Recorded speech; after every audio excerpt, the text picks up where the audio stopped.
Hey everybody, this is that drummer guy, Josh Runquist, and it is my complete honor to say that I am sitting next to Mr. Mike Mangini of Dream Theater, who's going to be playing a headlining show here in Burnsville, Minnesota. How's it going? Fantastic. It's fun hitting things, as you know. Oh, absolutely. It's one of the great joys of life, being able to hit things for a living. Yeah, I know.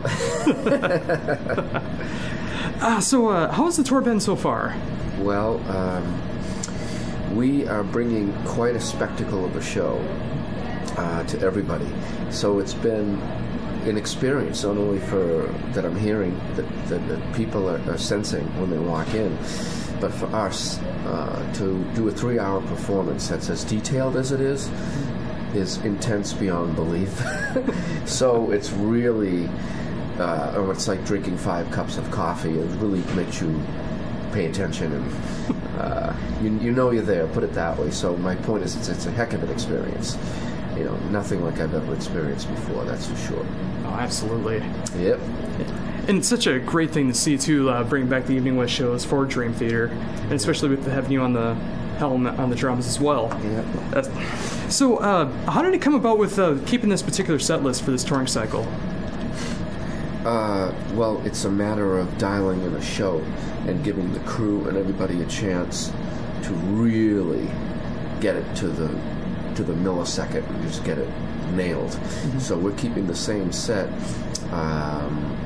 that is, the first set is a combination of new album and older stuff, and then we have the second set, which is just consists of basically 2 tributes, one to Awake and one to Scenes from a Memory, that includes Illumination Theory, which is a massive piece. So again, we want to share the same show with people. Like, we don't want to change it out, because then they'll be missing out on what we're doing, and it's just, again, it's an unbelievable experience to do this for 3 hours.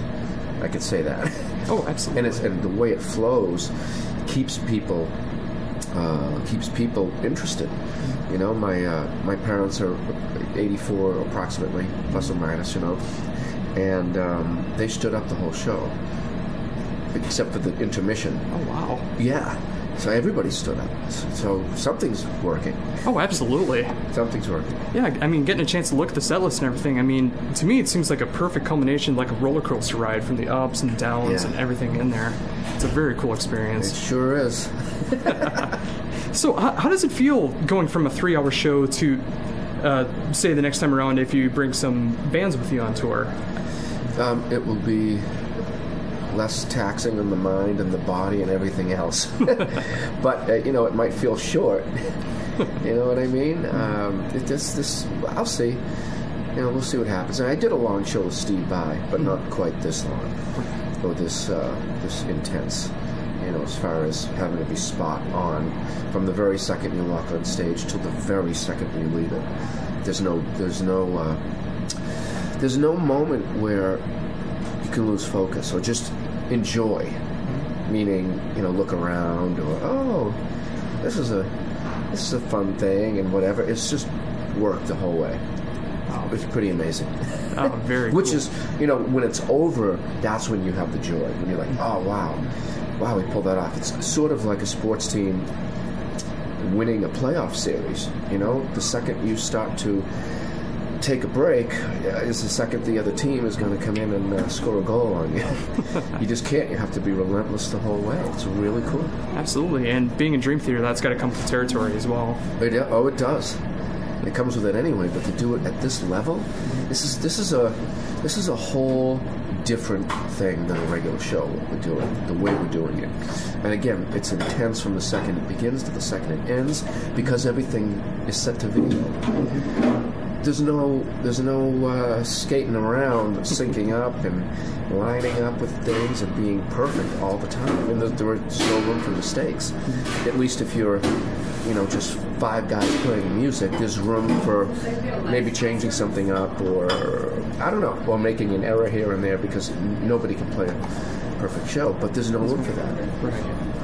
But it's unbelievable. Oh, absolutely, for sure. I mean, and being able to keep up with that for 3 hours, with an intermission in between, of course, but still, I mean, it's taxing on the mind, but like you said, like afterwards, it's such a great experience to be able to pull that off. Yeah. When you finish, it's like winning a game or something. You look back and like, wow, that was really hard for me to play. I'm just using sports analogies, but that was really tough for me to do an extra shift on the ice or skate or take a puck in the knee or the stomach, but it saved the goal.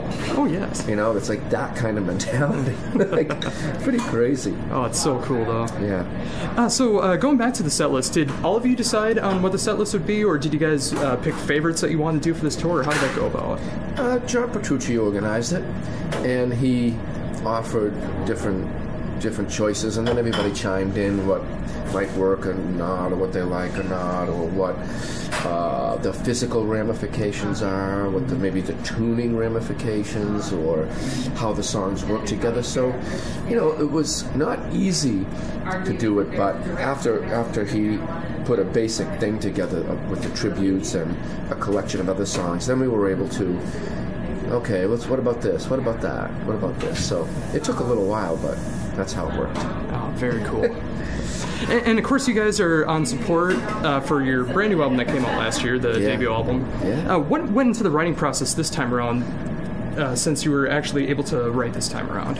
Well, I just enhanced things. I do write full songs on my own. That doesn't work with this band. The band needs to be together to do things. So since they've been doing it for a lot longer than I have as Dream Theater, I pretty much was observant and helpful with the process, where when something was needed, I had an idea to chime in. If anybody was on a roll, I made sure to not interrupt them, even if I had ideas. I was still, I wasn't doing zero, like a dramatic turn of events, even though constructing drum parts is an after effect. It's not writing music. So this time, that was different. I was involved in it, so I had an extra layer, not just of, what am I going to play, but gee, I hear something going to like a half step down. Maybe I should say something or come up with something. Or if we're sitting there just jamming, I'm listening and reacting and contributing. So it was much different, actually. But still, I figured out what my place is. You know what I mean? And I just got to say, the self-titled album is my favorite Dream Theater album within the last decade, easily. That's fantastic. Yeah, and I've been a fan since I was in 7th grade, and it's such. It started with Train of Thought, and then I've been going from there, and it's so great to be hearing your style going along with Dream Theater. It fits so fluently. Thank you. Oh, not a problem. We see a lot of things the same way, and I do have an orchestral sense about me, but I have a pretty hardcore, high-energy soul, for heavy metal and rock and stuff like that. It works. Oh, absolutely. It's not all that I do. I play everything, and I like most music. Oh, yeah. And I like to play most music, but to orchestrate on the drums and reflect the kind of things that are happening with this band is cool. Very true. And with the incredible resume that you have as well, you can bring all those influences in with Dream Theater as well, because it would fit so perfectly. Yeah, thank you. I have to be careful with that sometimes, because there are certain rhythmic patterns, that world music styles are based on.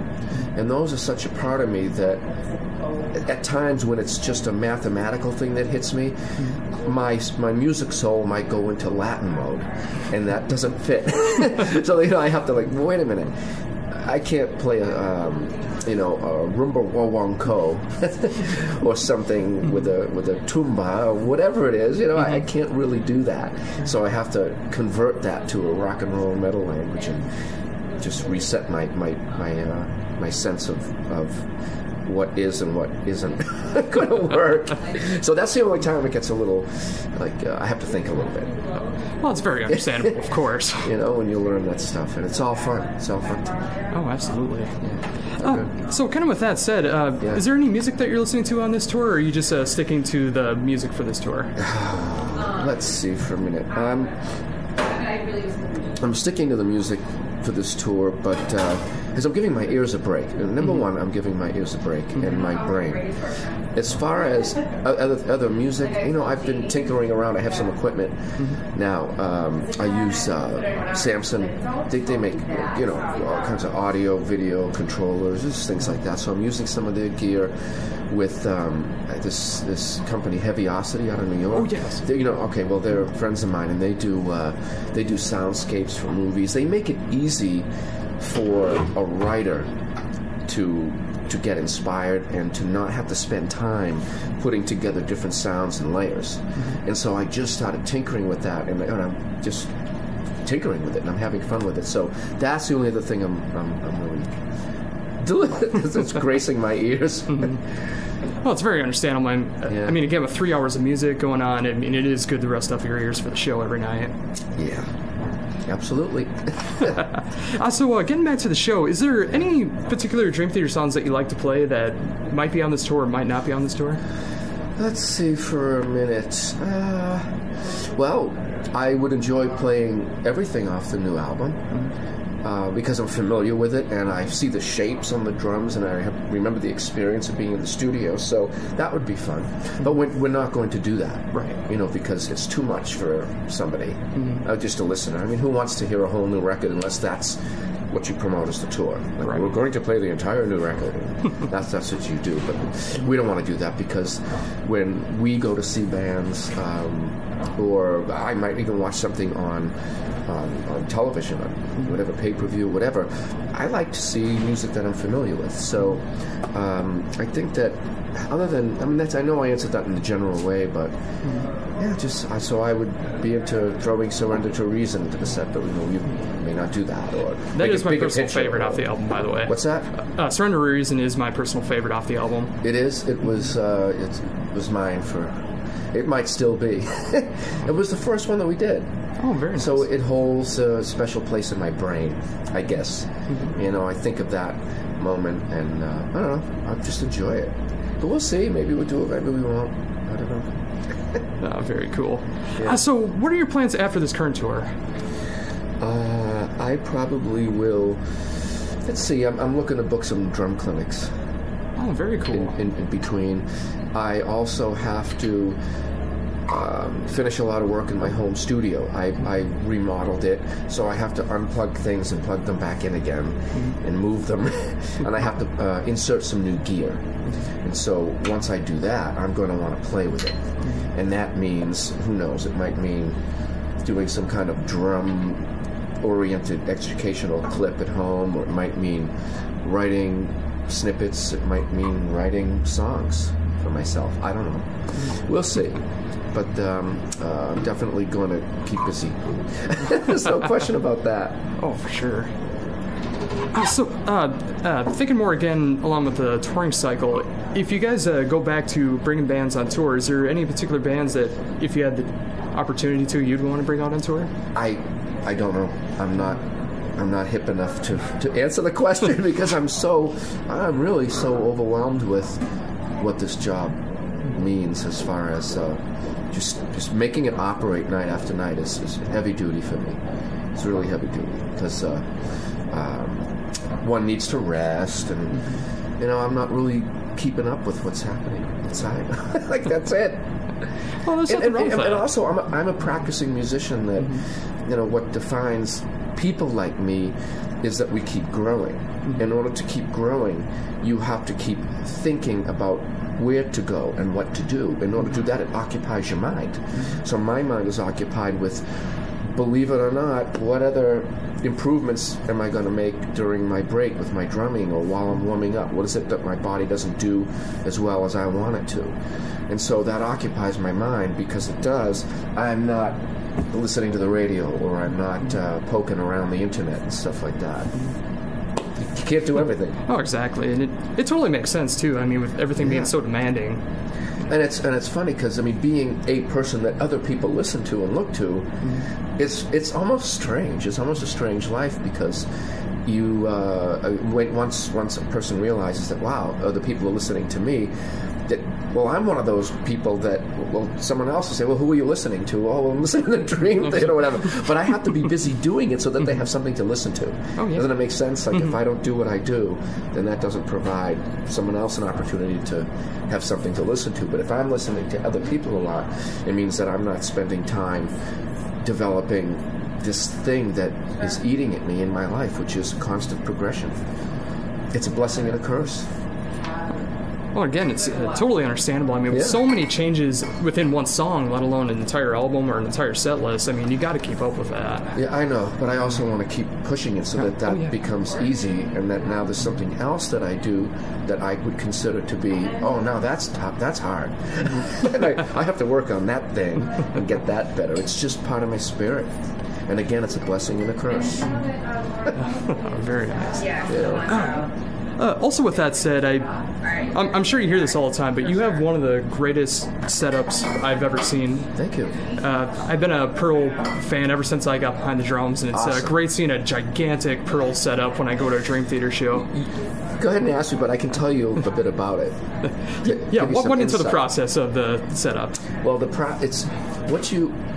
what that setup is, it's a reflection of my growth. And it is not what it appears to be. In other words, the way I see it might be different than almost everybody that just looks at it and maybe is not a musician, because they will think about the amount of things that there are to hit. Mm-hmm. You know, look at all that stuff. Mm-hmm. Ooh, and that can be fun and cool. Mm-hmm. Some people aren't into that. Like, oh, that's too much stuff.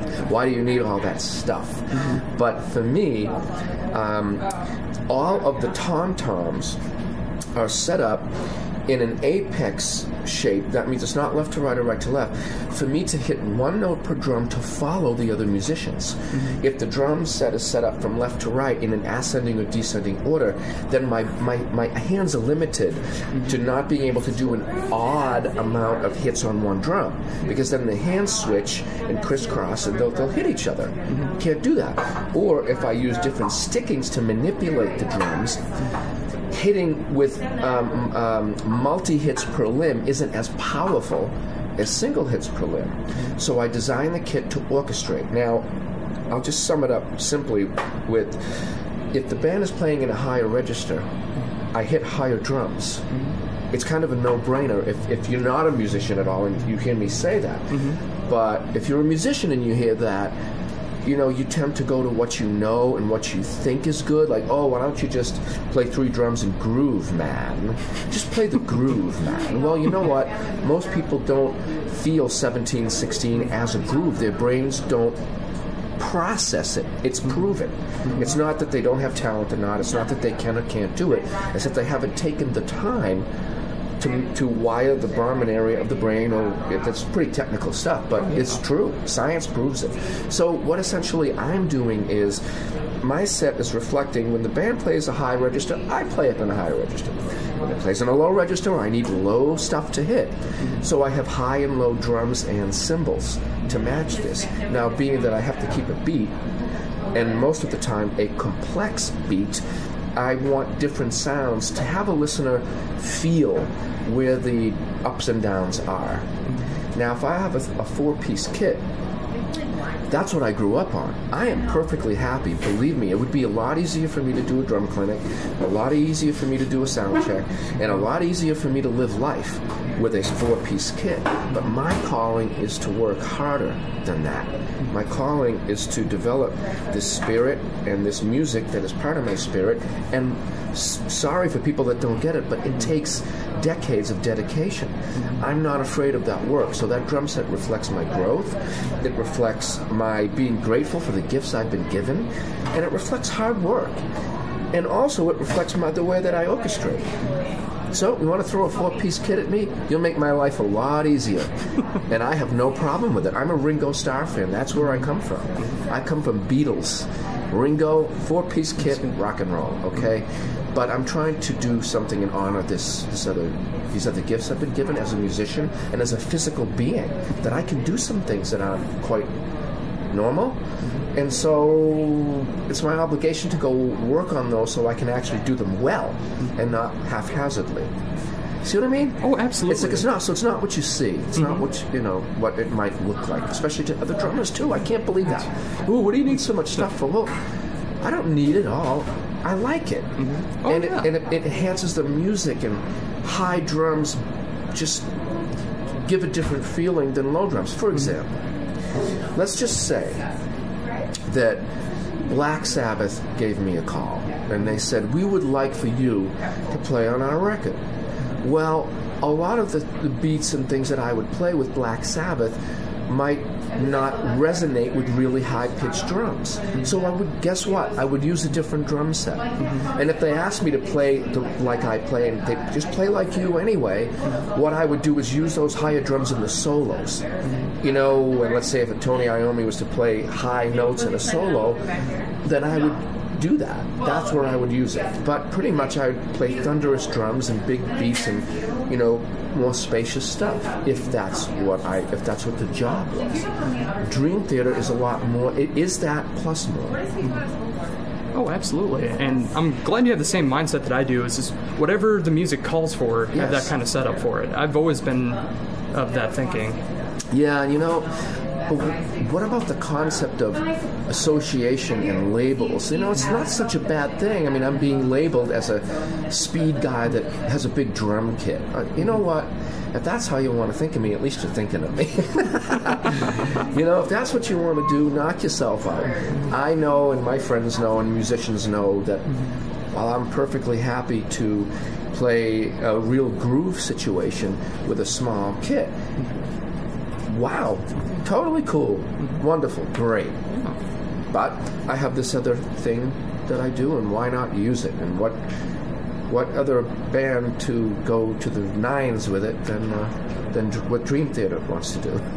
Oh, so very true. I mean, you're always going to have those sides to you, whether it be with the Steve Vai or Annihilator or Dream Theater. I mean, it's whatever the music calls for, you're able to replicate it and do what needs to be done for the music. Right, well, that's why with Annihilator, I would use higher pitched drums at times to follow Jeff's solos, but you know, the way the rhythmic machine and it's like the freight train is moving, there's almost, I almost can't abandon certain beats and sounds that I'm hitting to do that. It just would be few and far between. You know, I mean, I did. I mean, when I toured with them, I used a giant Rototom kit, and I found a space for it, you know? But I don't have to have it. If I can have it, because the logistics allow it, the money allows it, stuff like that, the budget allows it, well then, I'll bring it on. Why not? Oh, exactly. I mean, you gotta have fun with the music no matter what band you're in, and you're easily proving right now that you can have fun with the music no matter what the setup is. Yeah. I mean, speaking of that, I mean, if you are a Dream Theater fan and you kind of understand what I do, at least what I'm trying to accomplish. Oh, absolutely. Right? Well, you know, I would think that you would want to share all this with more people. Oh, of part of why you're doing this with the radio and YouTube and all that. I mean, it's a great thing, and I think you should do that, because what I have found with Dream Theater is that when people I come across don't know it, you know, they didn't buy a record and listen to it over and over, whatever, they either want to do the work that it takes, and it takes some work to listen to it, or they don't want to do any work, in which case you really kind of can't enjoy Dream Theater unless you listen to it a few times, because the rhythmic aspect of it has to sink in and become a comfort zone to you.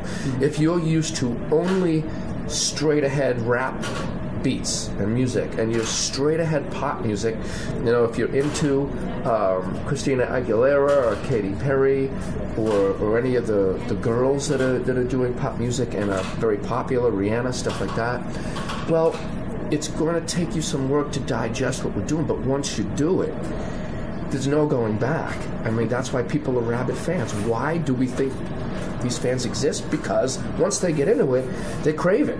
And I've seen friends of mine go from not being familiar to now, wow, when's another record coming on? I want some more. And or they'll ask me, which other record should I buy? Should I go back and buy 6 Degrees or Images and Words or whatever? What's next for me? I want to listen to something else. And that defines a Dream Theater band, doesn't it? Absolutely. That's because it defines a human being and how human beings work. So if you don't want to give it a shot and just let it sink for a minute, you won't have the joy. I think you need to do that. Or anybody that doesn't. So if you have friends, I think it might be a good way to approach them, an explanation. Say, look, you got to experience this. Just take this and listen to it, and just let it run in your head a few times. Oh, absolutely. Don't just listen to it once, because if it was that easy to digest, it would be easy for us to write it. It isn't. We put a lot of work into it, so sometimes it takes work to listen to it. It's like we're in a fast food society, and our music's not fast food. It's restaurant food that's high-end, and you have to pay for it. And it's worth it when you go do it. I don't know about you, but I enjoy a fabulous steak at a really nice place, even though it takes a lot of effort you have to earn money and then decide you're going to spend it on this thing, but it's so awesome, to eat well. Oh, absolutely. I mean, it's good for your body, and this music's good for the soul. Oh, for sure. I mean, that's how I've always described Dream Theater to my friends. Oh, that's great. Yeah, I mean, it's worth the wait. I mean, some people don't want to put up with the wait, but if you do put in the wait and you digest everything that's going on, song by song, album by album, is so worth putting in all that time and effort. It's deep. But, I mean, as you know, there's plenty of music if someone's not ready for that. There are so many songs that are very easily digestible and with great melody to them. Oh, for sure. So there's stuff for everybody there. It's just, it's known as, I'm known as, I have, some world's fastest drummer records.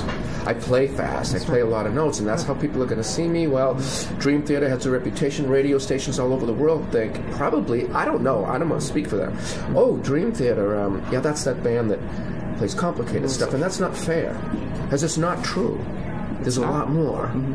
So, I don't know. I don't know what that means to you and your listeners, but if it means bringing people in to share it, this is a way to do it. Well, I mean, one of the biggest reasons I was so happy I was able to pull off this interview with you was to showcase you guys in a different light. I mean, not just the stuff that, the crazy prog stuff. I mean, you got the slow melodic ballads, you got the fast technical metal, and you got everything in between. That's right. I mean, you guys do everything that I want out of music. Yeah, there isn't anybody that's going to come see the show and be disappointed or say, oh, they don't do that well. It's entertainment. It's like, where did I see once? It was a long time ago. Someone wrote an article. I don't know when or where or how, but it was about people watching a Chinese man in a park throw can lids. But the thing is, he wasn't, you would think, so what's the big deal? Well, it's that he threw a ton of them and didn't miss a target or something he was throwing it to. And people saw that and were just enriched with the human spirit and what a person can do when they really put their mind to it. That's the bigger message. So people come see us, they can't walk away disappointed. There is no way. I don't care if they like country music. I don't care what they like. I don't care if they actually don't like rock music. They cannot possibly walk away disappointed. That's what we're bringing. That's how I feel with every tour that I'm able to see. I mean, every tour, especially with bringing you on board. I mean, when I saw the Dramatic Tour of events and tonight, I mean, there's just watching you and the rest of the guys in the band. I mean, it's got something for everybody, just like you said. Yeah. So there you go. It is what it is. You actually touched on something a little bit ago. I was meaning to ask you as well. What album would you suggest to people just getting into Dream Theater if they just discovered the self-titled album or Dramatic Turn of Events? What in the back catalog would you recommend to someone? I probably gravitate to Scenes from a Memory because of the... Oh, nice. I would gravitate towards Scenes from a Memory. That is the answer to your question. Oh, very cool. One of my first albums, from Dream Theater, it was Images and Words and Scenes from Memory, so very cool. But again, it depends on who's asking. That's right. It depends on who's asking. If it's a particular type of person that I can think of, well, I might say, Awake will float your boat. Train of Thought will float your boat. Or how about Systematic Chaos? Get that one. You know what I mean? Oh, yeah, for sure. It depends on who's asking. But I think that you were asking in a way where I'm trying to wean someone into it. Yeah. Okay, then.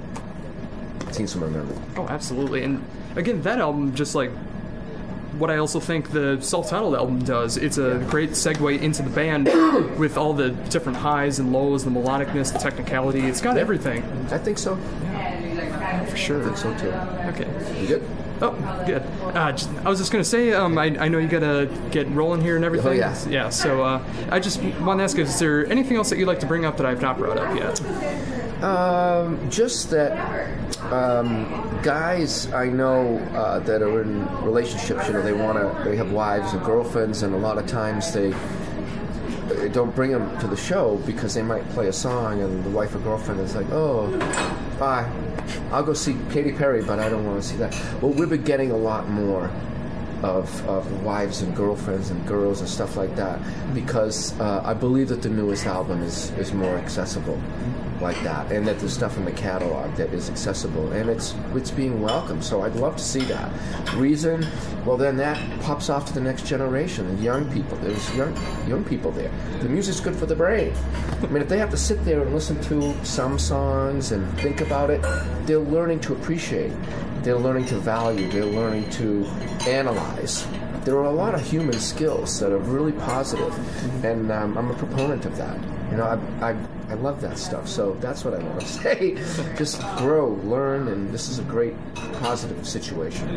And I'd like to see more of those kids Very in true. the crowd. And I definitely think it'll happen too. And I just got to say it again.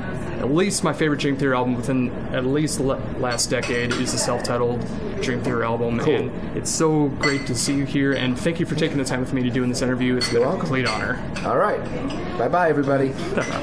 Once again, that was Mr. Mike Mangini of Dream Theater, and this is excited Dream Theater fanboy, that drummer guy, Josh Runquist. Thank you.